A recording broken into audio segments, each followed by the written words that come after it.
खबर शामिल करते हैं लोअर डील से, जहां पर हमारे ब्यूरो चीफ इस्माइल अंजुम के मुताबिक तमीरगरा में 2 रोज़ा किताब मेला इख्तिताम पजीर हो गया। 2 रोज़ा किताब मेले में हज़ारों तलबा, उस्ताज़ा और कुतुबीनी के शौकीन मुस्तफ़ीद हुए। किताब मेला में तारीखी और मालूमाती किताबों के अलावा साइंस और शायरी की किताबें रखी गई थी। किताब मेले का इनेकाद ज़िले इंतजामिया की निगरानी में यूथ डिपार्टमेंट, महकमा स्पोर्ट्स और TMA तमीरगरा के ताउन से किया गया। इख्तितामी तकरीब में assistant commissioner Timergara Nidar Iqbal, district youth officer Malik Shahzad Tariq के अलावा समाजी कारकुनों ने शिरकत की। इस मौका पर यूथ ऑफिसर तारिक शहजाद ने ऑर्गेनाइजिंग कमेटी में तौसीफी इसनाद तकसीम की। इख्तितामी तकरीब से खिताब करते हुए यूथ ऑफिसर तारिक शहजाद ने कहा कि किताब मेले ने अवाम में बेहद पजीराई हासिल की, जिसके पेश नज़र लोअर डील के तमाम तहसीलों में इस तरह के किताब मेले मुनक्किद किए जाएंगे।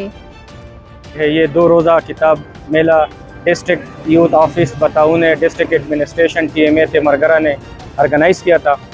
इसमें हमने मोर देन 4000 बुक्स यहाँ पे रखे हैं और बहुत से लोगों ने इसको अप्रिशिएट किया।